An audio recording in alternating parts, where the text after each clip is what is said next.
Deep tech, திறன் மேம்பாட்டு திட்டங்கள், டேட்டா சென்டர் பாலிசி, ஆராய்ச்சி கட்டமைப்பில் தொடர்ச்சியான முதலீடுகள் இவையெல்லாம் சேர்ந்து ஐடி சேவை மையம் என்ற அடையாளத்தில் இருந்து முழுமையான தொழில்நுட்பம் மற்றும் புதுமை சக்தியா தமிழ்நாட்டை மாத்திர தெளிவான பாதையை வெளிப்படுத்தி இருக்கு. இந்த மாற்றம் ஒரு நகரத்தில் மட்டும் சுருங்கிடாம மாநிலம் முழுக்க சமமாக பரவுறதையும் உறுதி செஞ்சிருக்கிறோம். ஸ்டார்ட் அப் தமிழ்நாடு மற்றும் நியோ டைடல் பார்க் போன்ற முயற்சிகள் மூலம் புதிய பொருளாதார வளர்ச்சி 2ஆம் மற்றும் 3ஆம் நிலை நகரங்களுக்கும் விரிவுபடுத்தப்பட்டிருக்கு. கோவை, மதுரை, திருச்சி, திருநெல்வேலி போன்ற நகரங்களும் தமிழ்நாட்டினுடைய வளர்ச்சியில முக்கிய பங்குதாரராக உயர்ந்திருக்கு. நீங்க எல்லாரும் ஆச்சரியப்பட்டிருக்கிற மாதிரி ஒரு டேட்டாவை சொல்றேன்.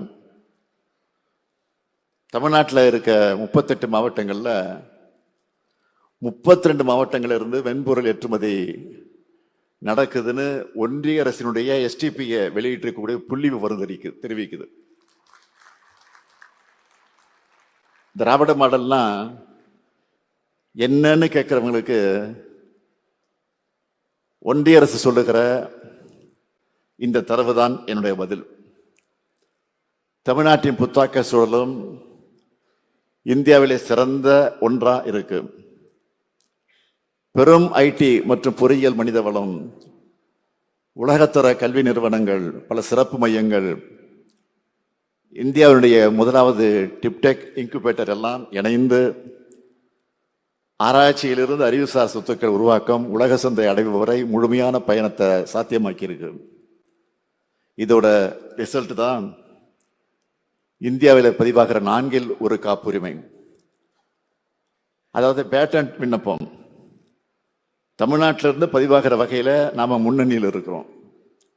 நிதி, நில நிர்வாகம், காவல், மருத்துவம், கல்வி உள்ளிட்ட துறைகளில் கோடிக்கணக்கான பரிவர்த்தனைகளை கையாளக்கூடிய மாநில அளவிலான டிஜிட்டல் தளங்கள் ஆகியவை மக்கள் அளவிலான டிஜிட்டல் நிர்வாக நடைமுறையில சாத்தியமானதுன்னு நிரூபிக்குது. இது எல்லாத்துக்கும் எது மைய காரணம்னா நம்மோட ஆற்றல் மிக்க மனித வளம் தான்.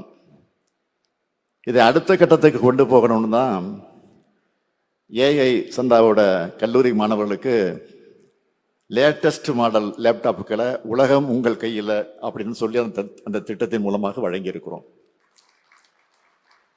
இது செலவுனோ இலவசனோ நாங்கள் கருதல. தொழில்நுட்பம் எல்லாருக்கும் சமமாக கிடைக்க எதிர்காலத்தை நோக்கிய முதலீடாக தான் இதை பார்க்கிறோம். அந்த வகையில் நம்முடைய கனவுகளுக்கு சிறகுகளை கொடுக்கிற மாதிரி தொழில்நுட்பம், தரவு பொருளாதாரம், டிஜிட்டல் நிர்வாகம், புத்தொழில் நிறுவனங்கள், உலகளாவிய திறன் மையங்கள் ஆகிய அனைத்தையும் ஒரே மேடையில் இந்த இமேஜின் தமிழ்நாடு மாநாடு ஒருங்கிணைச்சிருக்கு. தமிழ்நாட்டின் இலக்குகள் தெளிவானது. புது யுகத்தினுடைய டெக்னாலஜியில் தமிழ்நாடு தான் டாப்ல இருக்கணும். ஆனால் அந்த வளர்ச்சியில் யாரும் விட்டு போகக்கூடாது. அறிவானாலும் தொழில்நுட்பமானாலும் எல்லோருக்கும் மனதாக அது இருக்கணும். அப்படி ஒரு வருங்காலத்தை தான் நம்ம இளைய தலைமுறைக்காக திராவிட மாடல் அரசை கட்டி எழுப்பி வருது. இன்றைய இமேஜின் வருங்காலத்தை நோக்கிய நம் பயணத்திற்கான பிரகடனம், நம் நாளைய வெற்றிக்கான தொடக்கம். வெல்வோம் ஒன்றாக என்று சொல்லி விடைபெறுகிறேன். நன்றி, வணக்கம். செய்திகளை உடனுக்குடன் தெரிந்து கொள்ள கீழ்கண்ட கேபிள் மற்றும் DTH நெட்வொர்க்குகளில் எம்நாடு செய்தி தொலைக்காட்சியை காணுங்கள். பாதகம் செய்பவரை கண்டால் நாம் பயம் கொள்ளலாகாது பாப்பா. மோதி மிதித்து விடு பாப்பா, அவர் முகத்தில் உமிழ்ந்து விடு பாப்பா. அண்மை செய்திகளை உடனுக்குடன் தெரிந்து கொள்ள இணைந்திருங்கள் எம்நாடு தொலைக்காட்சியுடன்.